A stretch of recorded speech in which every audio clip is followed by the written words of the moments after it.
Hey guys, Camry 15 back at it with another video for you guys, joined by my uncle Daryl, and we're here after 24 hours after I did my game recap, two different parts. The Bears finally did what I asked for them to do, and I'm in utter shock. They fired the coach. They fired Matt Eberflus. Finally. Yes. Yeah. The And this organization is finally such had a the balls to do it. yeah, and this is such a big deal because I'm basically here in Gothenburg, Sweden. And when I found out about it, dude, I had to hit you up right away. We left the Christmas markets just so I can come do this video so I can give my points on how happy I am to be a Bears fan today. So I'm really excited for what the future holds. I'm excited about Thomas Brown. But I do understand that being an OC is different from being an HC. So we'll see where it takes them. Yeah. Um, just some background information. The only other time the Bears replaced their head coach mid-season was 1942. George Halas, who was the owner of the team, coached 5 games and had to enter the Navy because he was a commissioned officer during Correct. World War II. Correct. So technically, the Bears have never ever fired a coach during the season. Coach left during the season, but this is the first time a Chicago Bears organization fired their coach during the season. Unprecedented for Chicago sports. And again, this makes a lot of people happy. But we got a lot of questions, man. A lot of questions as far as why this organization decided to do it the way they did it. And you probably need to clarify a few things because again, by me being overseas, I'm getting things Yeah. second, third, and I, fourth. You know, I was about, so yeah, I was about to go into that. So yeah, let's rewind back to yesterday. yeah, Thanksgiving Day, my yes, birthday. I'm yes, watching this whole thing. Bears come yes, out, like I said in my game recap, in the first half, putting up probably one of the most piss poor efforts I've seen offensively and defensively for one half. Now the yes, game obviously turned when Stevenson, out of all people, forces a fumble on Jahmyr Gibbs. yes, Then that's when we get to halftime. Eberflus goes in or has his little post halftime press conference or whatever, and he's like telling the reporter on the sideline, like, we're gonna have some boom or something like that. Like, we're gonna come out there and we're gonna have a spark. And I'm just yeah, looking at this dude, and I'm like, there is no way we're doing this after seeing that half. Well, then, lo and behold, message received. The offense comes out and they start executing, starts putting points on the board. Defense is actually holding their own and holding them to field goals on, and really only one touchdown. But yep, they did enough and they got a few stops to get the Bears back in position. Final drive of the game for the Bears offense to go down the field and potentially win this game and pull off probably the upset of the century. I literally yeah, made a tweet through, like, at some point, like in the third quarter, early fourth quarter, I said the way that the Bears are playing right now in the second half, this is probably going to keep Eberflus's job for at least the rest of the season. If they win, yep, if they even if they lose the game in a close fashion, this performance in the second half, that's going to be like, all right, we at least have to keep him on for the rest of the season. yes. I was thinking the same thing. So, Or at least I'll say that was my fear, mhm, especially after he made yep, the proclamation to Tracy Wolfson at the half, just basically saying, "Hey, we're gonna be better in the second half." That's yep, basically what he said. We'll be better in the second half, and I'm just like, "Oh hell, here we go." yep, Him making these promises, and probably going to the half and challenge the men, and question their manhood or whatever whatever coaches say to pump their guys up. yep, Well, he probably also told Thomas Brown, or even him and Thomas Brown talked about it. They're like, "Hey, man, scrap them plays you use in the first half, and come up with a different package." You know, so it did work, but that was my fear that they were going to play flawless football the second half and beat the Detroit Lions. yep.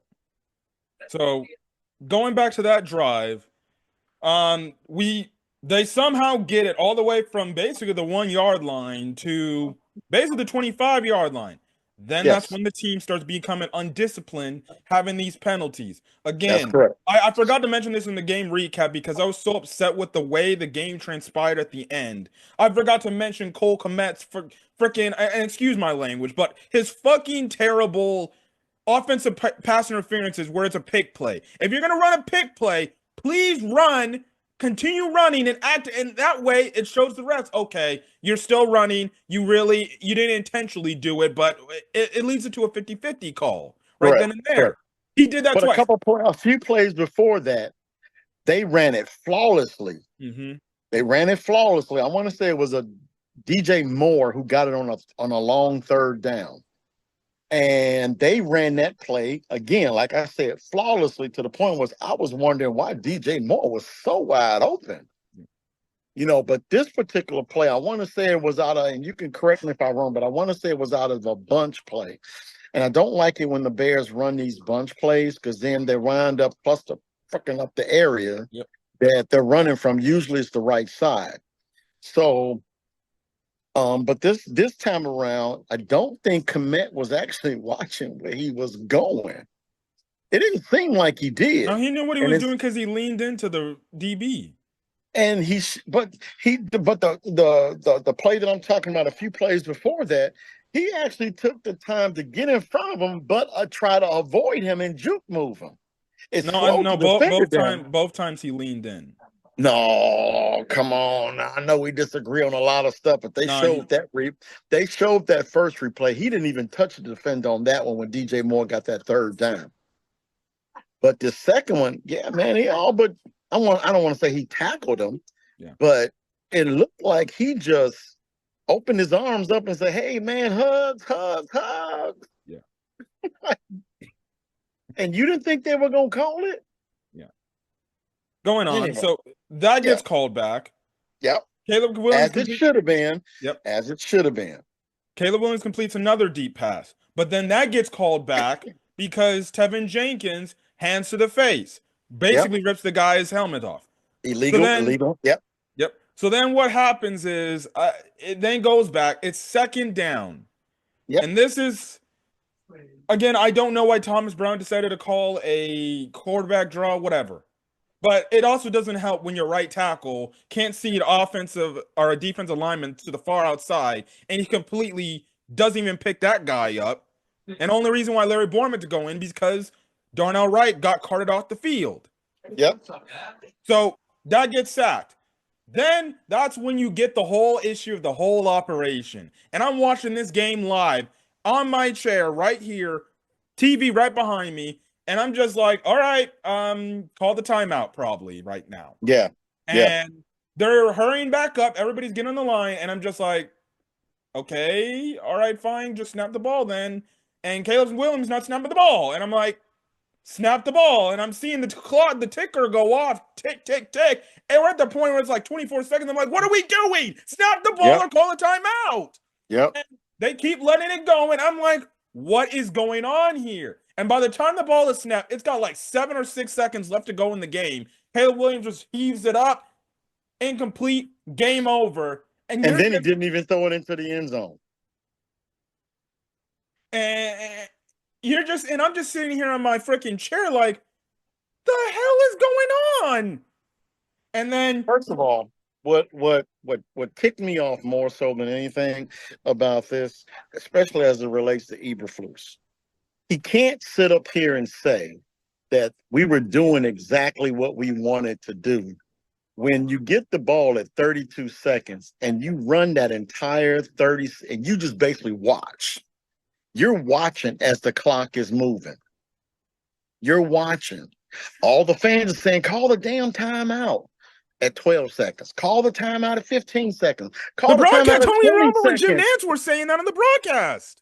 This clock is running down, and Eberflus is looking like, well, we're doing what we wanted to do. No, he was pointing at Caleb, trying to tell him to snap the ball. I'm like, he's not going to hear you. Why would he even do that? Just get an official and call the timeout. That's my point. You see your rookie quarterback And let's keep. I know people like to sit up here and say, well, the quarterback should have did this, the quarterback should have did this, the quarterback should have did this, the quarterback should have did this. Let's continue to keep in mind this guy is just a rookie In a hostile environment on the in a road. hostile environment on the road, playing for the city of Chicago. Against what Not people say is arguably the best team in the NFL right now. and you're playing for an organization that is not known for grooming quarterbacks.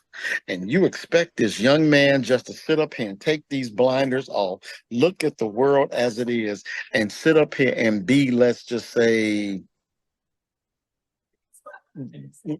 Patrick Mahomes. Yeah. No, it don't work like that. Granted, he's playing better, but that is usually just for the first, what, 40 minutes? Yeah. But when times gets hard, the coaching staff needs to put this man in a place where he can be successful.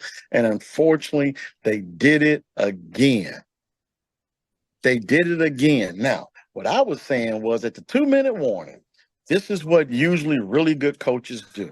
They'll sit up here for the 2-minute warning. They'll break down everything we want you to do. All quarterbacks, all teams practice a 2-minute drill or what to do in these last-minute situations so that they can be prepared for just about anything. They did not prepare Matt Eberflus and Thomas Brown. I'll go ahead and put him in there because he's the offensive coordinator. They did not prepare this young quarterback for that scenario. With the head coach, who's really the only one authorized to call a timeout. Unless you can tell me earlier wrong. in that drive, I think Caleb called a timeout himself at one point when they were backed up in the end zone. And I don't know, maybe that's a sneaking suspicion. Maybe as Caleb was walking to the sideline, Eberflus maybe got upset. Him like, only I can call the timeouts. You have no say to call the timeouts. Correct. So what do you expect a rookie quarterback to do?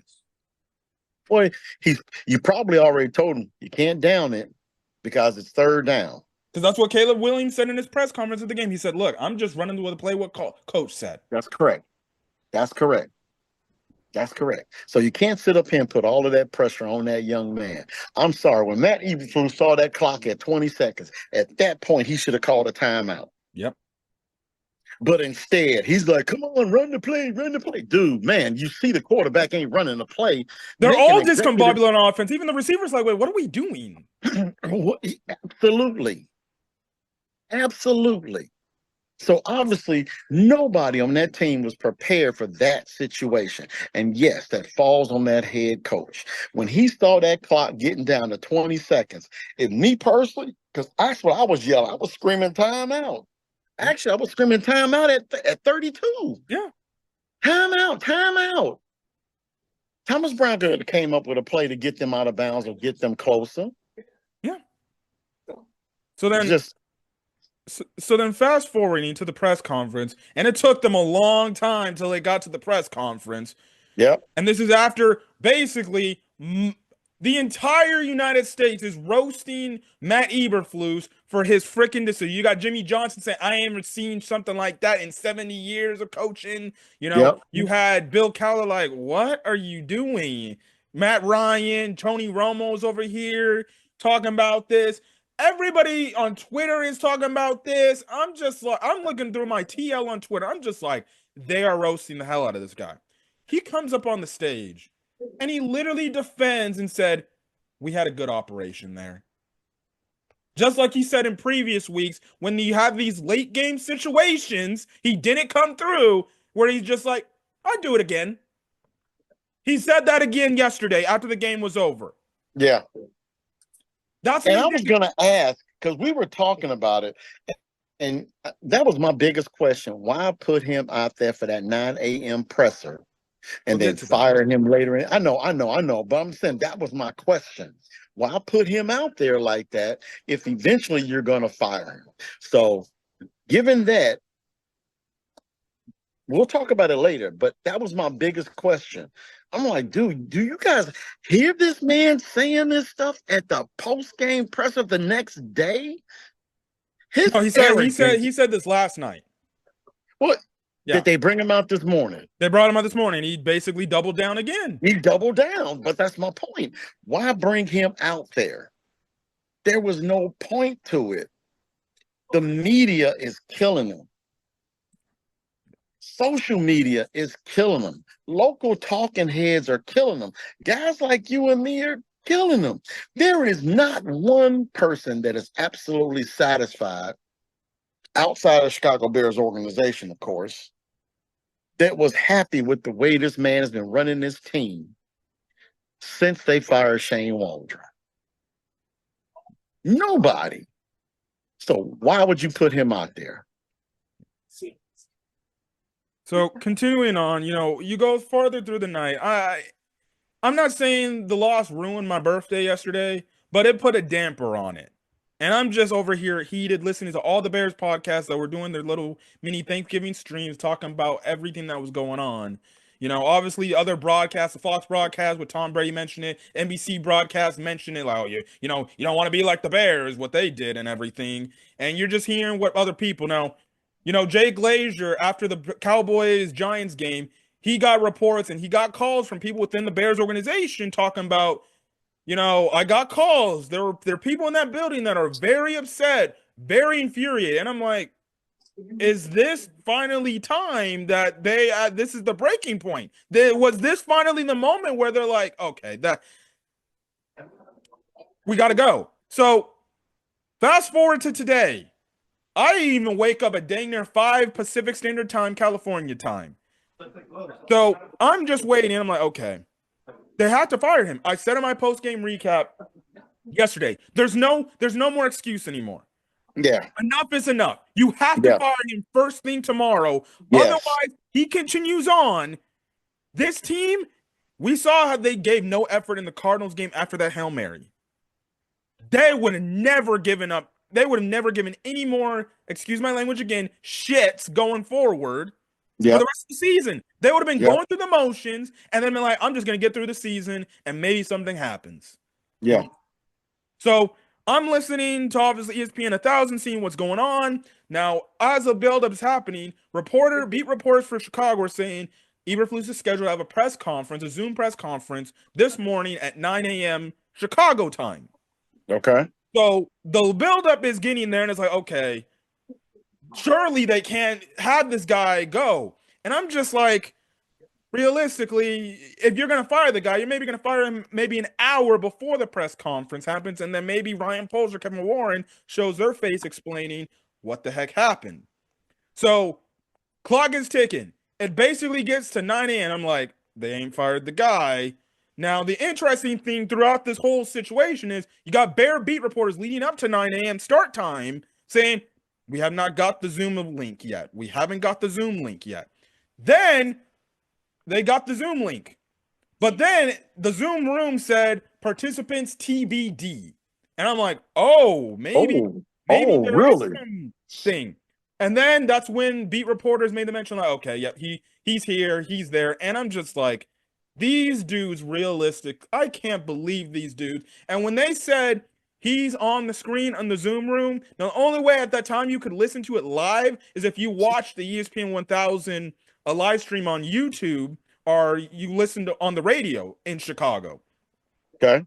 So I'm listening to this, and my live thoughts, I'm just like, they're actually just going to let this dude slide. They're going to let that mistake slide. My God, Ryan Poles, are you an idiot? Kevin Warren, are you an idiot? And see, that's what I was thinking. I was thinking the exact same thing. I'm like, dude, they can't let him go on TV. They can't let him go on radio. They can't put his face on anything showing to the city of Chicago just so he can simply do the same thing over and over and over again. But they did. They did. And then when I heard about it, I'm just like, and I should have texted you then. And I'm like, they're not going to get rid of this dude. And I was like, I even put on Facebook in a group I'm in. I bet they won't do it. Yep. I bet they won't do it, especially after that presser. Yep. There was So no way, unless they were looking for a reason to see if he to would do it, maybe say see he'd if he handle it would, to differently. see if he would double down. So during the thing, he obviously talks about, as he's getting on, about the whole thing, talking about blah blah blah blah blah blah. This I just got done watching the film with the coaching staff and everything. And initially, he made a mention about the operation and everything, and his whole aspect, I guess, because he realistically defended his decision and doubled down on it. Realistically, he was hoping ball gets snapped, they get one more playoff, and because they have one more timeout available in their pocket, if they get it for like a 5 yard gain and it puts them more in field goal range, better field goal range, they would have then called the timeout. And I'm just listening to this. I'm like, dude, why not just call the timeout at the 30-second mark? You run a quick play, or you tell your special teams on site. You get Richard Hightower and be like, look, we're gonna throw in the middle of the field. Yep. If have your special teams, Cairo, and your special teams ready to get on the field and freaking kick this game time field goal. We're going That's to correct. overtime. That's Otherwise, correct. you say, Thomas, I need you to call an out route for either DJ or Keenan. Get them out, call them an out route, get them out of bounds, make sure it's manageable. Caleb, don't do nothing stupid. Get the ball out. If you see something you don't like, just throw it out of bounds. Throw it And out of don't bounds. trust it to Cairo to kick a 50-yarder, okay? That's correct. That's correct. And another thing that because keep in mind, Detroit was losing players left and right. Everyone on their team, somebody was going down, someone was getting injured. And I'm saying to myself, okay, all right, here's another one. Bears can probably win this. Yep. Bears can probably win this. They wasn't really Detroit was the defense did well enough to keep the ball out of Amon-Ra's hands. Amon-Ra St. Brown's hands a lot. They were able to limit, Jameson Williams from getting the ball Well, deep. he did dumb shit, really. Yeah, he did some really. I gotta admit, I looked at him and I was like, dude, I can't. Oh, that's not something that Nick Saban. That's that crap you did at Ohio State, bro. Well, he's been a dummy all season long. That's why he's been Yeah, getting in trouble. he's been a knucklehead all year long. So I was like, you know what? We got a shot here. We have a legitimate shot I said at in my beating post the game best recap. team. I said in my post game recap, like I did with the Vikings last week. I'm like, if I'm a Lions fan looking at this game, you should be pissed off. You should be. You had us up 16-0 at half. You should have blew us out. And And realistically, in then the on first top of half, that, it shouldn't have been 16-0. it should have been like 28-0. I mean, basically, they kicked a lot of field goals. And on top of that, Bates missed one late in the game. Yeah. That was the one that got the Bears back in the game, truly. So I'm like, Detroit really they didn't look good at all. Yeah. They didn't look good at all. And they were there for the taking. If he had just called the timeout at 32 seconds, or even better yet, Cameron, yeah, let's just say that, and I've already said it, that yeah, even if you thought what you were doing was well, you saw that Caleb could not get the team to the line of scrimmage, call the timeout. Yeah. At best, it probably would have been maybe 20 seconds on the clock. Still more than enough time to get a playoff and get that field goal unit onto the field very quickly. Now, if you get the ball, if you get a quick hitter out of bounds, but they just let the whole doggone thing run off, and he just stood there looking like a deer in headlights, and he defended everything he did. Yep. So going back to today's press conference, he's basically doubling down. And I'm just watching this guy. I'm like, yeah, I can't believe this. They're actually just gonna turn a blind eye and just after all the fact and it's like all the reports of them saying that they're so infuriated, they're so upset, they're so pissed is all a bold-faced lie. And I'm just over here, I'm like, no, F this team. They really don't care about, and I literally made a tweet, I'm like, they don't care about the fans anymore. And it's not just a slap to the fans that support them and basically pay a lot of money that invest in this team. It's a slap to their own players that they employ, that they're having Correct. this incompetent head coach Yep. basically ruin outcomes for them. And they're over here looking all depressed. And they're just like, dude, we don't even know. We keep put in Yep. this situation and we're doing the best thing we can do. Yep. But going back, one of the comments I got from Beaver said, operation is on everybody. This is Eberflus. It's on me first. So he did this typical after 24 hours is done.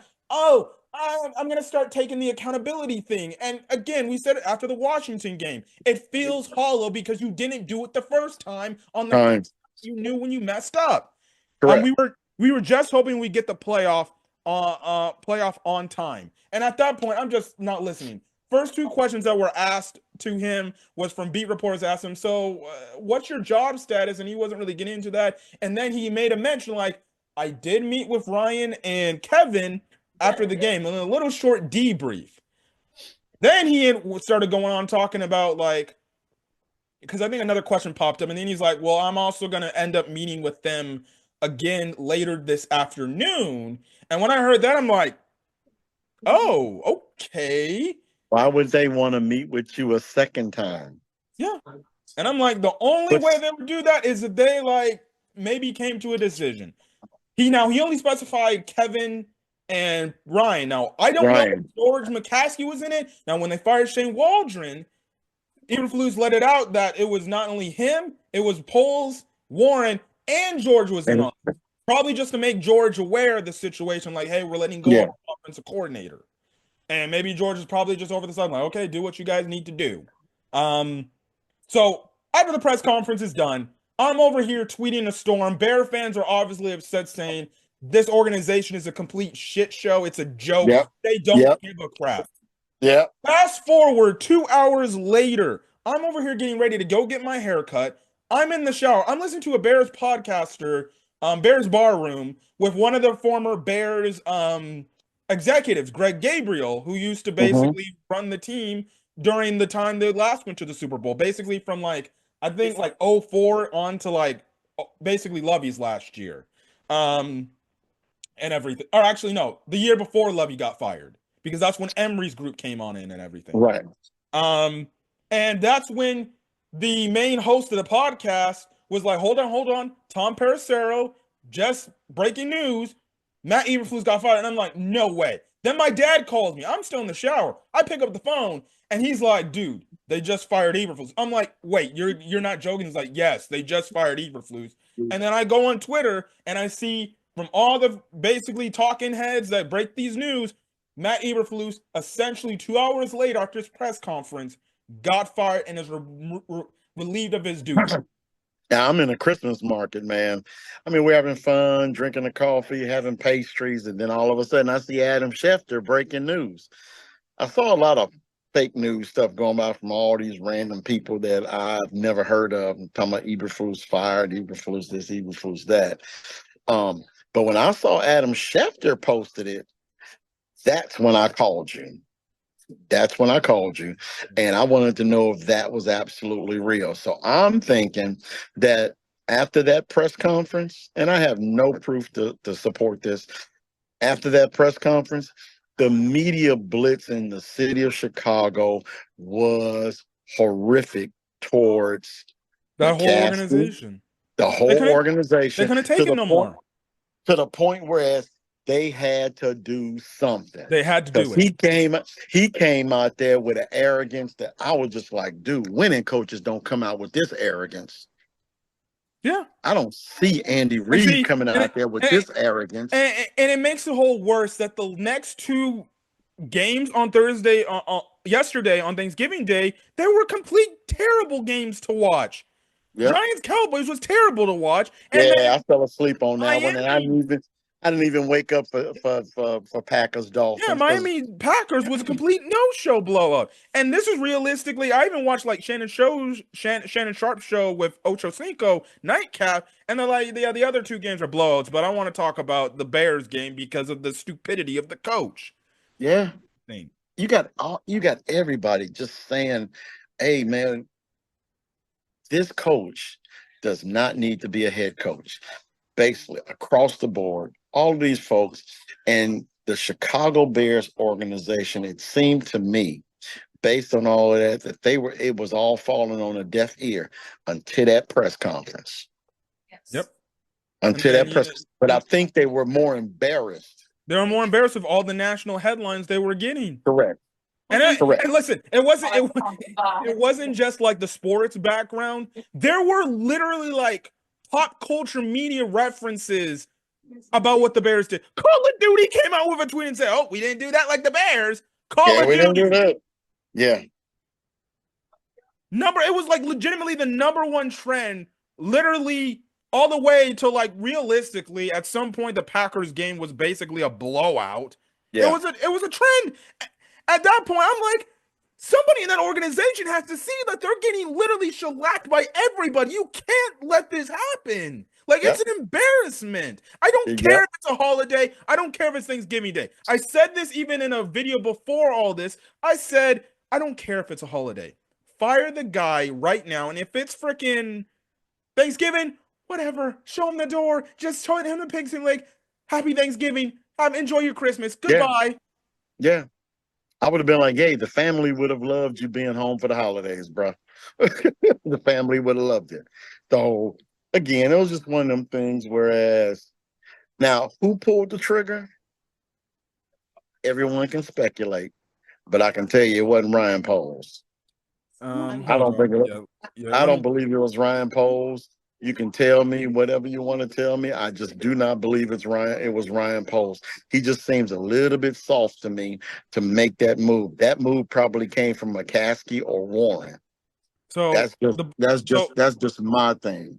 so the Bears came out with a statement a few hours later after that whole thing.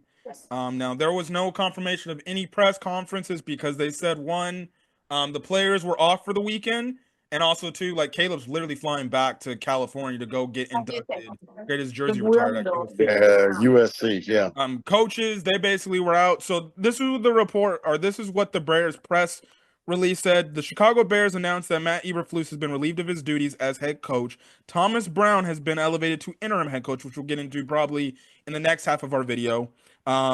This morning, after meeting with George and Kevin, we informed Matt of our decision to move in a different direction with the leadership of our football team and the head coaching position. Said our said Chicago Bears general manager Ryan Poles. I thank Matt for his hard work, professionalism, and dedication to our organization. We extend our gratitude for his commitment to the Chicago Bears and wish him and his family the best moving forward, said Poles. Then, in a statement said by Kevin Warren, I support Ryan in the decision that was made this morning. We understand how imperative the head coaching role is for building and maintaining a championship caliber team. Leading our players and our organization, our fans have stood by us, you think, and preserved through every challenge, you think, and they deserve better results. Really? Our organizational and operational structure is strong, focused, aligned, and energized for the future, said Chicago Bears president and CEO Kevin Warren. Well, how about this, my dude? You actually get the stadium deal up front. Are we actually going to go to Arlington Heights? Because you spent a lot of money doing that, but you still want yeah, to be on the lakefront. The lakefront originally turned, or the city turned down your original lakefront deal, and now you're moving down to a little headquarters a little down the street, essentially. Anyways, that all comes out. I'm just like, this is a complete thing. And before we get to the back half to talk about the how this all fallout even happened, which we're gonna have to do another Zoom call for this. My only thing is, I'm fine with this move. It needed to happen, and I'll get into reasons why it needed to happen. But I don't know why the Bears, for whatever reason, and this is how bad their PR, their media team is. When you thought they couldn't make anything worse, they made shit a lot worse. Like, yeah. legitimately, in Eberflus's defense, what they did to him was wrong. He legitimately could sue the Bears for this. Like, he potentially could sue the Bears for this because they made him go out there, and then they're like, they have this meeting, and 2 hours later, they announce he's fired. Now, does Eberflus have the balls to sue? With what we see him on the sideline, I don't think he would. But I'm maybe he curious. Why do will. you think I he could has a definitely, lawsuit? huh?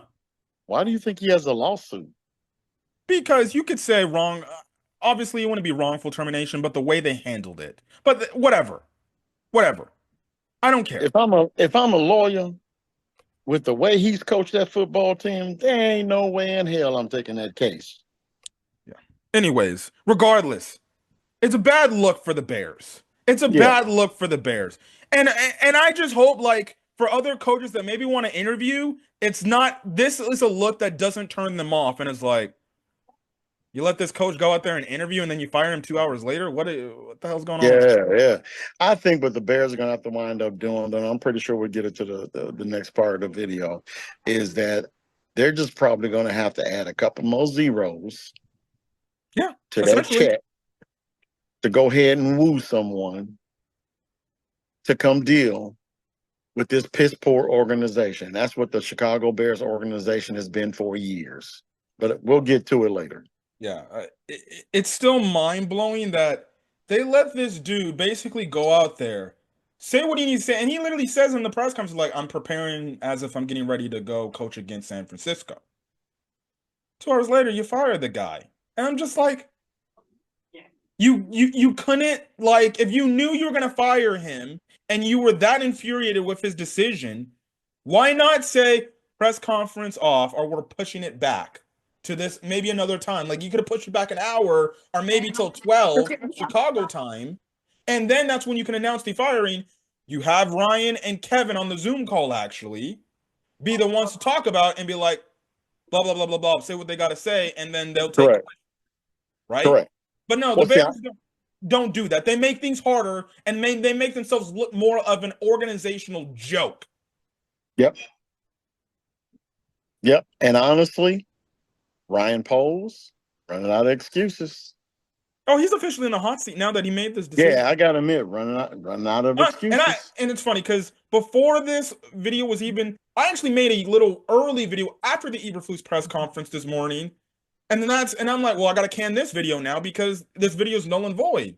But I literally said in the press conference or in that video, I'm out of Ryan Poles now. I'm done. I don't want if he gets fired at some point, I don't think he is now. I think he saved his job at least for another year. Maybe, maybe because I'm done. I'm see, out on him. here's the problem. Here's the problem with Ryan Poles now, because now Ryan Poles has got to go out and go get a head coach, whether that be Thomas Brown or not. I'm not necessarily sure. But if you want a clean slate and you want to make sure that you're presenting the organization in a light that says, you know what, out with the old, in with the new, then yeah, you got to get rid of Ryan Poles and let this new guy bring in a new head coach. Yeah. Because you can go ahead and hire Ryan Poles and then get a head coach and then fire Ryan Poles, and then this GM may not care for Thomas Brown. Yeah. So just go ahead and clean it up, clear it out. Go ahead and give Ryan Poles his walking papers because he has shown he's soft. Yeah. And I'm And sorry. shown that He has shown he is soft. The only reason why he wouldn't fire Matt Eberflus is because he's soft. So let's just go ahead and clean house, get rid of Poles, bring in a GM that's going to have some stones, get a head coach who's going to have some stones, and bring these guys along the way they should be brought along and stop all of this soft behavior that they've been doing and endearing for the last 10 years. Yeah.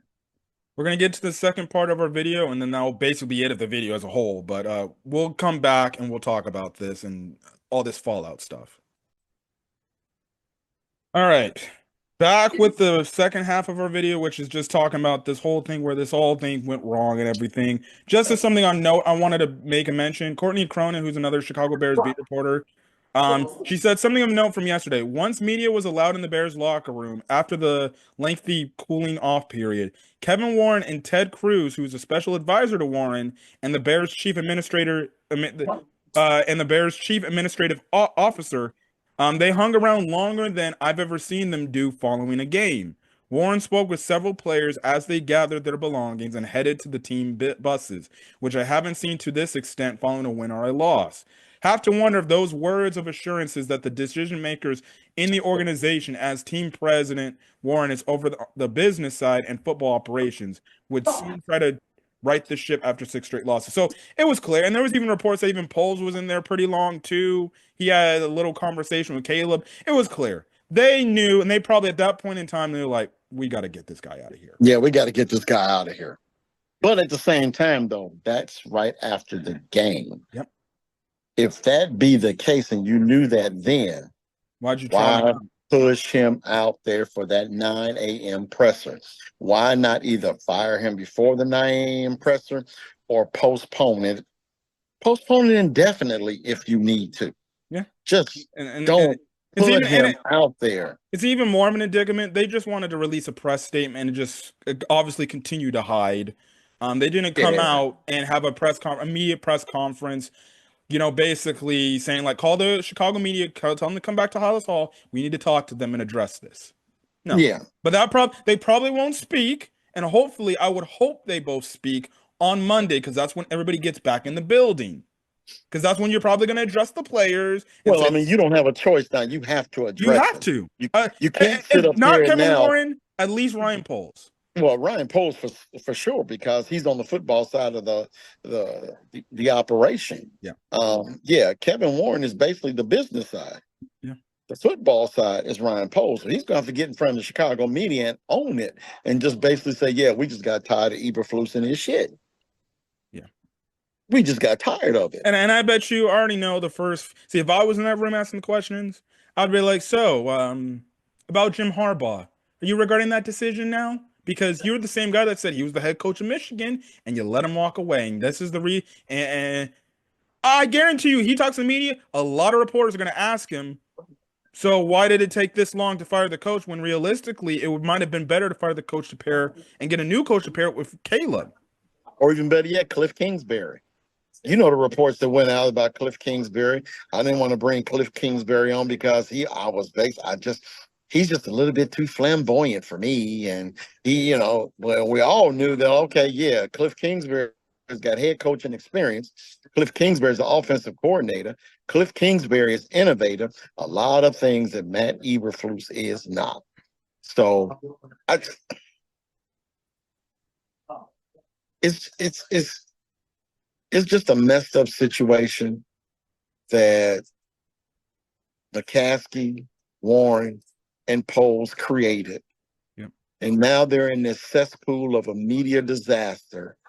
And it's going to be interesting to see who takes the bull by the horns and owns up to it. Because this is the total. It's not just Eberflus and Waldron.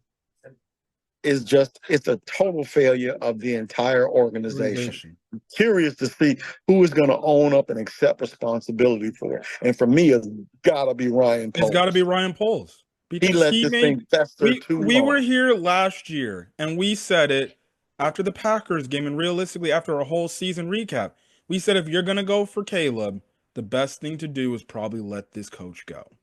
Yeah. And he came out and he said, alongside Eberflus, this is my guy. This is my guy. The reporter asked him, like, did you ever talk to Harbaugh? And he's like, no, I got my guy over here, and Harbaugh's the head coach of Michigan. 3 days later, he took a job to be the head coach of the Los Angeles Chargers. Los Angeles Chargers. So, and I'm just like, listen here, man. And I get it. The Bears historically have gone after defensive head coaches or head coaches who are on the defensive side of the ball. The last 3 offensive guys that we've had as head coaches, they totally bombed. Because they wanted the right guys. Because they wanted the right guys. But at the same time, though, only Trestman, I think, maybe Gase had Cutler. But Gase had Cutler. Trestman, his first year, had a competent offense. Yeah. So, but again, they were wimps when it came to, they were just wimps. And the other knucklehead, he just thought his shit didn't stink. John Fox? John Fox? Not John Fox, the ass that came after Nagy. Fox. Nagy. He just thought his shit didn't stink. Yeah. And after that first year, he thought he arrived. And he didn't appreciate the running game. Nope. I didn't come here to run the I formation. Dude, like 5 wide on the 2-yard line, first down. Like, dude, what the fuck? Like, you gonna do that? Yeah. Yeah, man. It was just, you got to find the right guy. You got to My find a guy preference, that can see. This is my whole thing, and they need to find a guy that okay. If you want to go an offensive background, fine, that's great. Make sure not only does he have that background, and he's smart to adjust to that background, and based on what the game is giving him and what the opposing team's giving him, but also have a guy that's in there that is a good leader of men. Somebody correct. that will check the players because let's be honest. Again, going back to the game yesterday, I did not like the way Tyreek Stevenson played up until he had that fumble. He looked like he was just lazying around, going through the motions, just didn't care. And that just predates, and you know the reason why he was acting like that? Because Eberflus never checked his ass after the walk-in. Never, He just never. did the whole thing of He should have checked him while he was acting a damn fool on the sidelines before that Hail Mary. Time out, bring him to the sideline, chew him out. and if you didn't see it, you get it on the plane. Obviously, you got it on the plane ride. All this thing, How could he somebody had not to, see that? somebody had There to have was no shown way. him. There Yeah, was somebody had no to have way. shown him. Like, hey, did you see what Tyreek did at the end of the game? And see, at that point, if I'm a coach, I see that. I'm like, all right, when we land, I'm gonna have a side conversation with Tariq, and I'm gonna tell him he's benched for the week. When you're on the sideline, there's no way. There's no way. Eberflus did not see Stevenson acting the way he acted. There is no way he didn't see it. He should have called a timeout right there and then and checked him and either put him back in the game, checked, or just take him out altogether. Yeah. I'm sorry. There was no way anyone can sit up here and try to make me feel that Eberflus did not see Tyreek Stevenson. I think he did say he didn't see him. And for me, he lied. Yeah, and then he lied talking about like, we've already corrected that and talked with him. And it's like, dude, he only addressed that on Twitter. Correct. That's not going to do anything because that means, Correct. well, if I just say this response on Twitter, people will forgive me. And Correct. because Eberflus is a soft-minded guy, Like here's another example. When Jameson Williams did what he did to Tyreek Stevenson yesterday, I can tell you right now, did Campbell say anything to Williams? Nope. It was that wide receiver coach. yeah. That wide receiver coach was chewing his ass And they out. set him up, and they benched him the rest of the game. And they benched him. He was chewing his ass out. But what did Tyreek Stevenson do? And he didn't get that.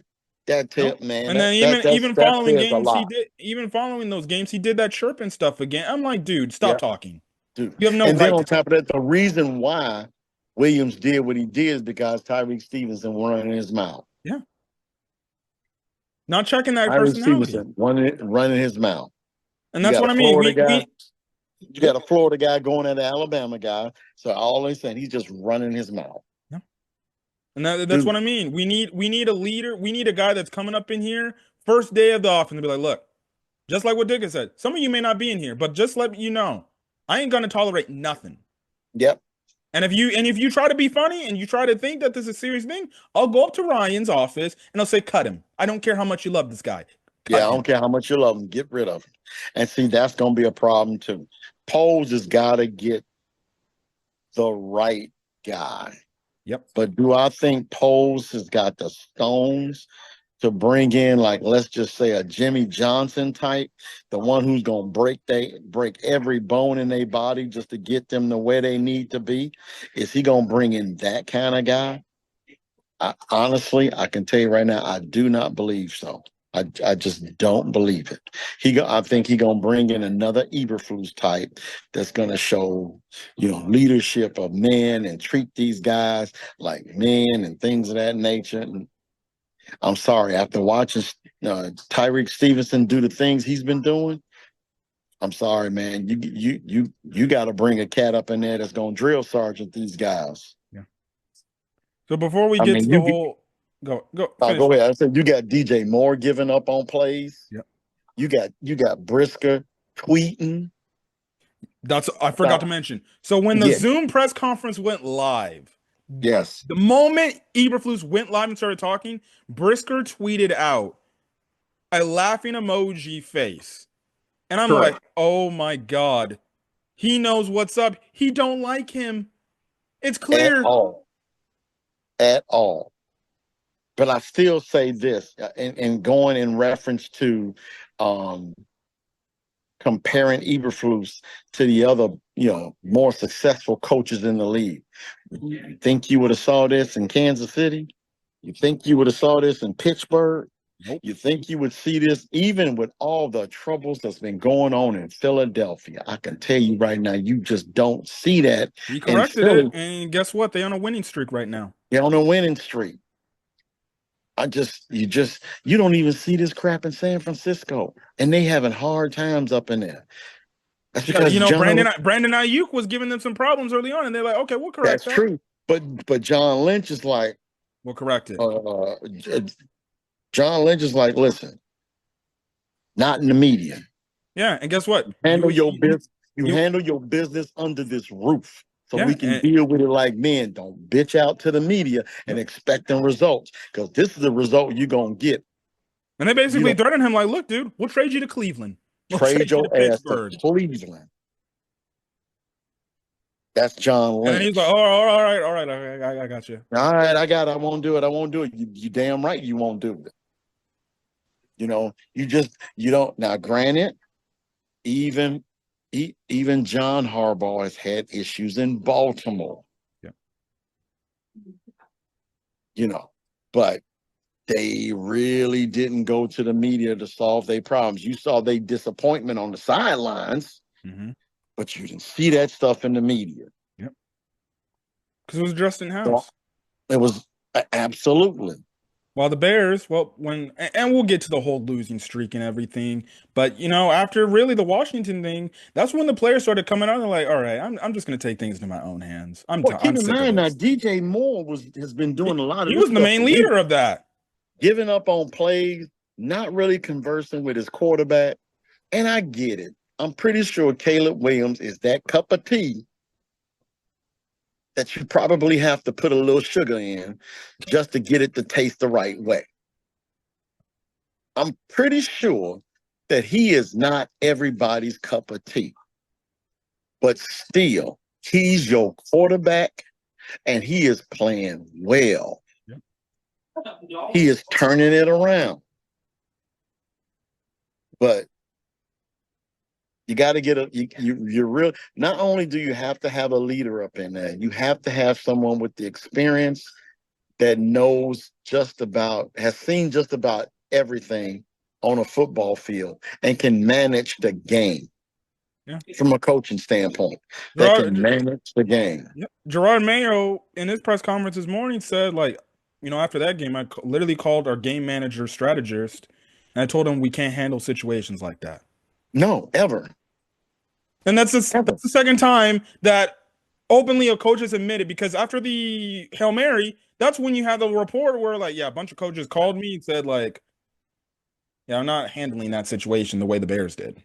And with him being in New England, I'm pretty sure Belichick has called him on a couple of occasions as well. You're like, listen here, dude, don't do this. Don't do that. Don't do this, and especially don't do this. And what pisses me off even more is that Nick Saban went to go see Eberflus to give him advice, and he still didn't learn a damn thing.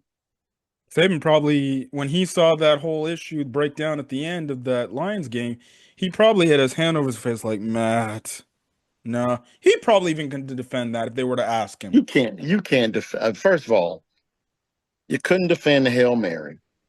You couldn't defend. Well, you could defend the block kicks. You can defend that. I'm gonna just go out on a limb and say, yeah, you can defend that. The Green Bay block kick? No. That's different. But what happened here on Thanksgiving night? No, you cannot defend that whatsoever. You got a timeout in your hip pocket, and you were just watching this clock just go deep, deep, deep, and you just let it go. You let it go. There is no way. Yeah, before we go down the rundown of this, which led to his firing, Jaquan Brisker also made a follow-up tweet after he got fired, and he said, "God don't make mistakes." Yeah, but see, that's my point. So now they got to get a guy up in there that's what they need is a drill sergeant now. Yeah. They need that Dan Campbell type that's gonna sit up here and bring these guys together, and he gonna and break their ass at the same time. Yeah. And if Brisker is able to play again because he's the serious concussion thing. If I was a new coach and I'm that what you say, a coach, we need a coach, I'd be like, you better not be tweeting on that Twitter. Because if I Yeah. catch you on that Twitter, guess what? We'll just make you less of a problem and we'll just let you go. Shut up on social media. I don't give a damn how much you make, because that's basically what Campbell did. I don't care what you make, but I'm gonna break this down to the bare bones and build it right back up. And the only way you build it back up is you get some really good high character guys with a high motor. Yeah. So going on through this list of the 6-game losing streak, which led to the Eberflus line, you can even predate this back to even year one. But let's go through the record because I made a tweet about this, even updated it. Under Okay. Eberflus, the Bears were 14-32 overall, 2-13 versus the NFC North, 0-18 on the road on Sundays, and then I forgot he's like 0 and something in like one score games or whatever. And then he started division play this year going 0-3. Yep. Regardless, And it's all each one of them games, the Bears could have won. yeah. Each So one. you go back to when he was hired. I liked what he said in his intro press conference. I know people had some reservations, but I'm like, okay, he's saying the right things that we need to hear. You understand what happens in year one. It's a complete teardown. You don't expect him to do much of anything. Fine. Cool. Okay, I understand. Year two. That's when we made the whole moves and everything, and we like, okay, this team should be much better, much improved. Yeah. And then you go out there and you go lose games that you should win. The Yeah. game where we were up 28-7 against the Denver Broncos in week 3 last year. We blew that game at home. Yep. The game Russell against Wilson. Yep. the game against the Cleveland Browns. That whole issue. Yep. The game against the Detroit Lions in Detroit, where you had Detroit literally beat. And in less than 2 minutes, Detroit finds a way to go back and win that game. Yep. That was one of the few times he kept going man, and they kept going right over the top. I had a whole thread about all these blown games he's had, even dating back to even the first year, right? But I'm not going to do that because I got to go through all my TL. But regardless, those were like some of the most egregious things. And after that, that's when you knew, like, he might need to go. He might Yeah. need to get out of here because that's Well, man, I not was good. preaching he should be gone. I was preaching he should have been gone before we got Williams. Yeah. I've always been preaching it, but like you can't bring in a #1 draft pick overall, and we all know it was going to be a quarterback. Yep. Whether it would have been, Nix or Daniels or Williams, whoever it was going to be, we knew we were getting a quarterback with that first overall pick. Yep. They should have fired Eberflus before that pick and got a coach from the offensive side of the football so that this young quarterback can be groomed properly. No, they decided to keep this defensive coach. And I knew during the was the hard knocks, the way him and Williams was collaborating, I was just like, dude, what are you trying to pump him for information? Give him direction. Yeah. Give him direction. Tell him what he's supposed to see. Tell him what he's supposed to look at in the defense. Just like, what did you see there? Like, okay, well, I have no idea. You tell me. You're the coach. Coach me. I didn't get that in those conversations. Yeah. Everything was just too nicety nice for me. Yeah. It just wasn't. I get it. You're talking to grown men. And yeah, you don't want to disrespect grown men. But is Caleb really a grown man right now? No. Oh man, he's still a child. Anyway, I just didn't like it. I didn't care for it.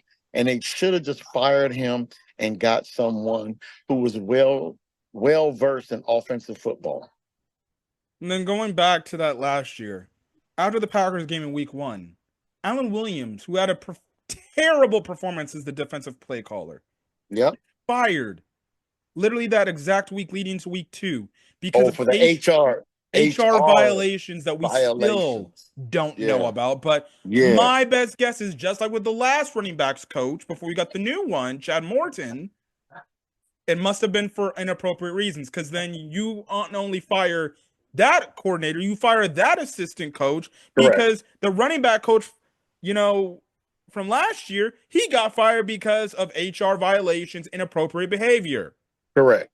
So you got coaches left and right.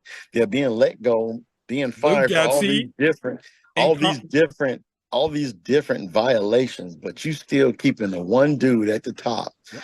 And with all of this, and you're not really disciplining him,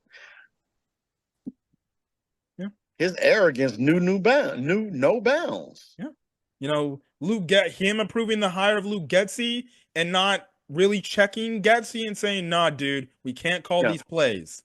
And then you do the same thing. You double up on Shane Waldron. You go out there with an extensive search for a new offensive coordinator if you fired Getsy.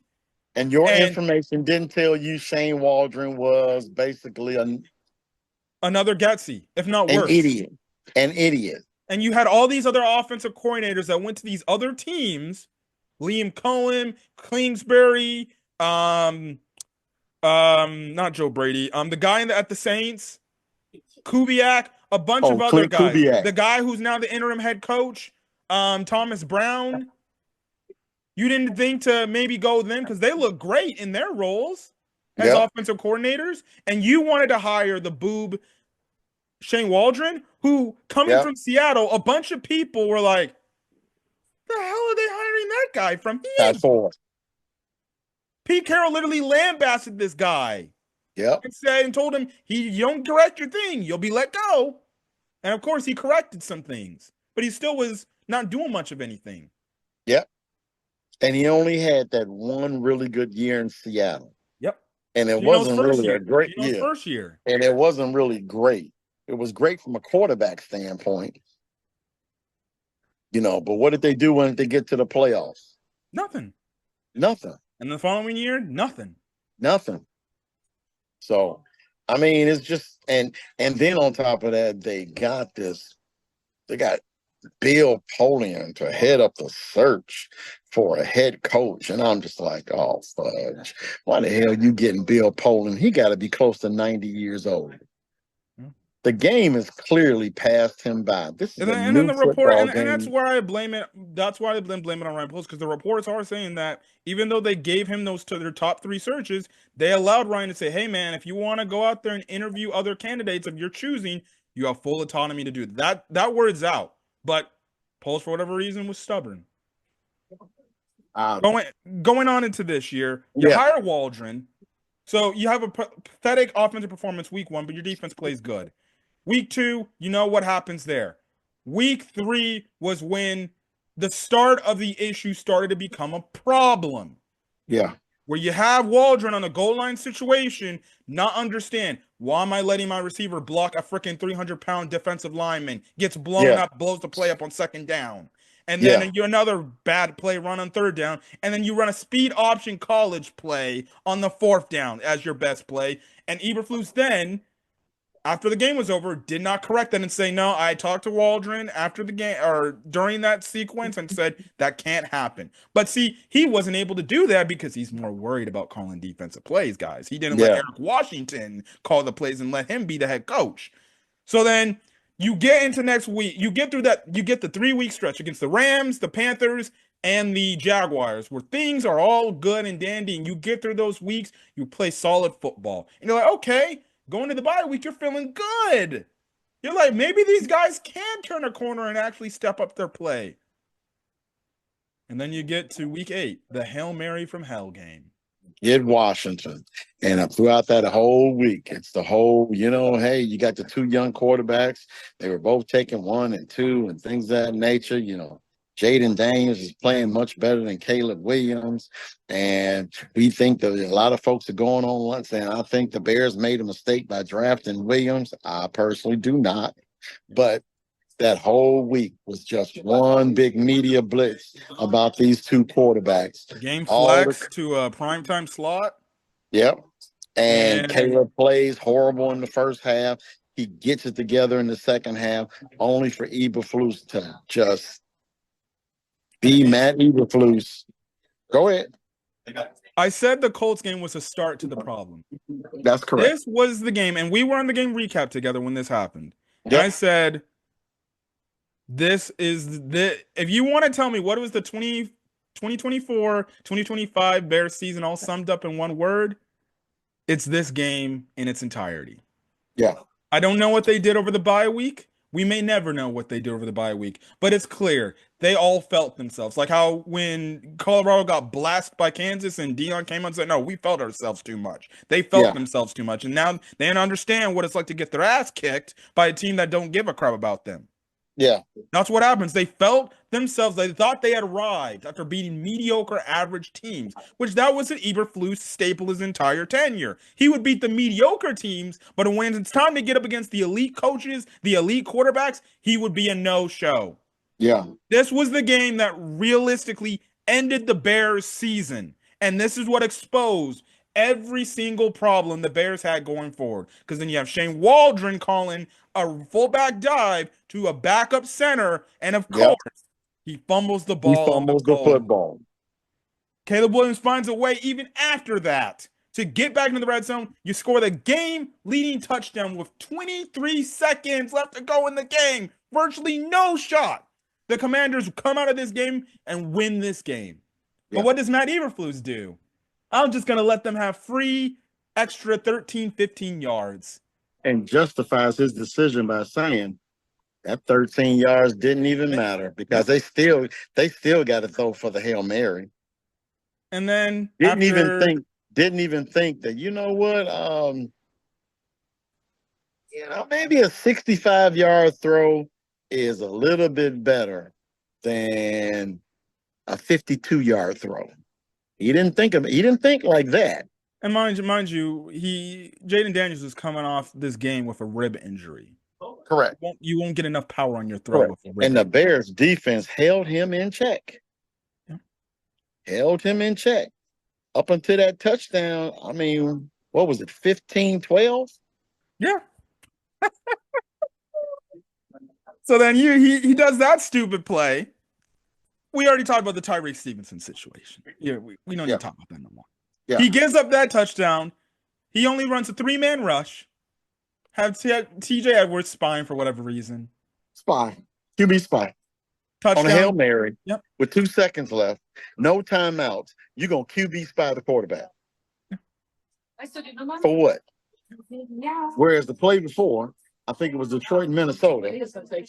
Detroit blitzed him with 5, maybe 6. Yeah. You can go to the Chargers-Bengals game. They didn't care. They blitzed him. They blitzed Burrow, get the ball earlier out. And guess what? Burrow's throw was short of the goal line anyways. Yep. Blitzed him. So as we got the last 9 minutes, let's get to the so you lose that. Shocked. You obviously have your players talk about how bad that was. Kevin Byard talking to you saying, Coach, respectfully, I think we should handle that situation differently. Coach still stubborn the next day. Double downing on it, triple down on it. Not addressing the Tyreek Stevenson. You lay an egg against the Arizona Cardinals. No shot. They just gave up strictly. Yeah. And they gave up after the first half. I mean, before the first half. Before it was over. That's when you had Eberflus's infamous comments. Well, we got the score and we got each other. That's your head coach. Fast forward to next week against a god-awful New England Patriots team that is literally tanking for the first pick because they're trying to probably get themselves Travis Hunter. Yep. You lay an egg at home, 19-3. Offense doesn't show up. Defense lets them do whatever they want. Yep. You start division play. Yep. Realistically, the Patriots game was when he should have been fired. Should have been. Yeah. Fired. But no. We're going to turn a blind eye like it. Ryan Poles is going to turn a blind eye to it. You play a hard, gritty Green Bay team where we all realistically thought we're getting blown out by 50. And because you can't handle a late game situation correctly by understanding, same situation like the thing. I'm gonna call a timeout. I'm not gonna call a timeout. I'm gonna just run not and run maybe a few extra plays. We're just gonna be content with kicking a 46-yard field goal, and it's not even on the right hash we want our kicker to be on. You also don't address the fact that clearly you didn't see in the weeks leading up to this game, you had a penetration issue on the left side of your field goal blocking team. Packers break through that gap because they watched the film, not They you watched the film. So and you they gave us blocked the the game to win the game. same situation, two different teams, same result. Fast forward to the Vikings game. You basically are down most of the game. Offense finds a way to come back, but here's the problem. Your whole checker defense, that's what he relied on all the time. Yeah, he shut down Justin Jefferson, but he failed to account for TJ Hawkinson and Jordan Addison and let Yep. them go over 200 yards combined receiving. Yep. Yep. Your offense finds a way to force it to overtime. Your team finds a way to force it to overtime. The offense has a bad thing. Okay, we need a stop. You're lined up in your own end zone, 3rd and long, and this man plays a soft zone coverage. And you have the Vikings completing basically 3rd and 20s on your Yep. defense. I believe it was 2 of them. Yep. Lets them go out on the field. They kick the game-winning field goal. Yep. And then you got the Lions game right here, where Enough said. you start the game at halftime down 16-0 because your defense didn't wake up and they didn't look like they wanted to play. Your offense can't get anything going. They had like 15 plays, Ryan, and that was whatever more than what the freaking Lions were doing, or less than what the Lions are doing. The They can find halftime show was longer than the Bears had the ball in the first half. Yeah. Yeah. That should tell you everything you need to know about the Bears' first half against the Lions. The halftime show was longer than the TOP of the Chicago Bears. Then you turn it around, have a wake up, come to Jesus moment against the Lions in the second half, and you blow everything that you did positively, probably even saving your job at least to the end of the year, and you piss that down your leg because you didn't want to call a timeout with 30 fucking seconds left to go in a game. Honestly, I'm not even going to tell you a tale, man. I don't think he knew he had one. That just did not sound like it. I don't think he thought he had one. Well, he talked about how he knew he had one. He just wanted another place. He probably heard about it later afterwards, but I would not be shocked if it comes out that he didn't know he had one. Yeah. Because I can't imagine all of that time running down. All that time running down, and you just going to let that timeout stay on the board. But I digress. And as we end off this video, all these things that I mentioned, the blown leads, these terrible losses, it falls at the feet of the head coach. At some point, you can't only just blame the players.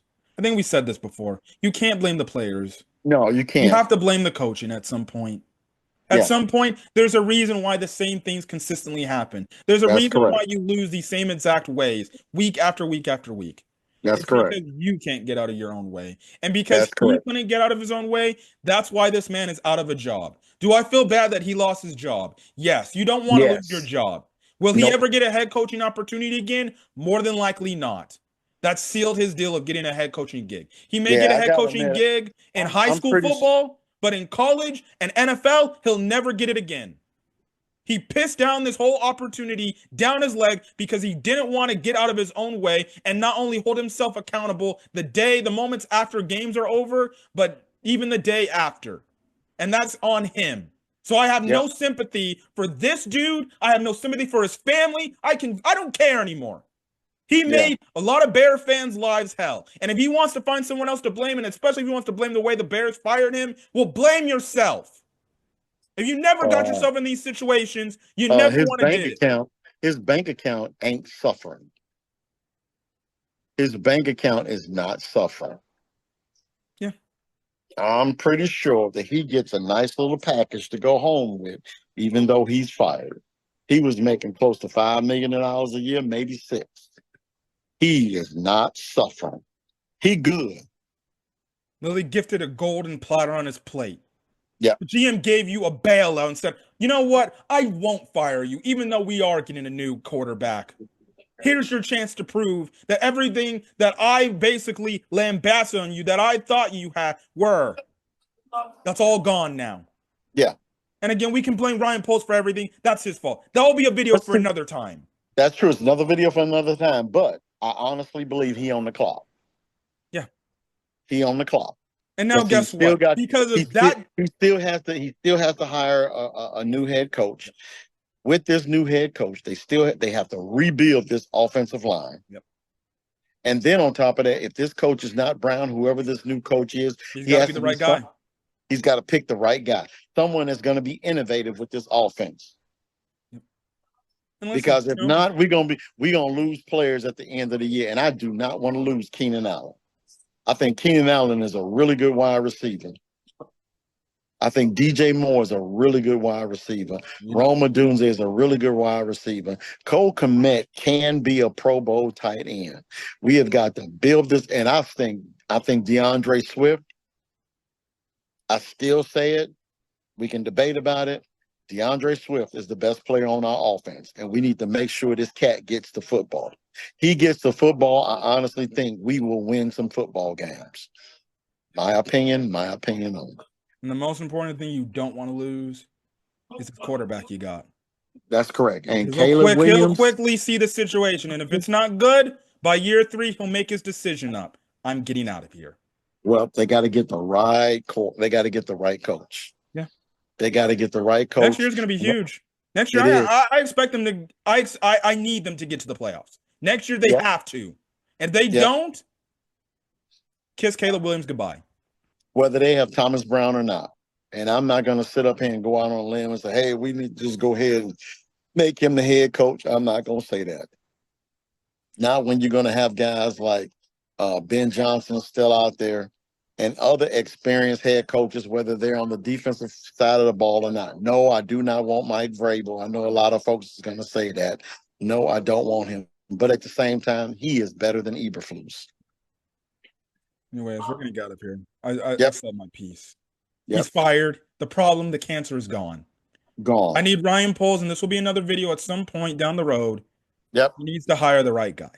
Yep. Otherwise, he's gone. And this whole investment he had, completely blown up the smoke. Take your ass back to Kansas City like Nagy. That's correct. Anyways, we're going to get out of here.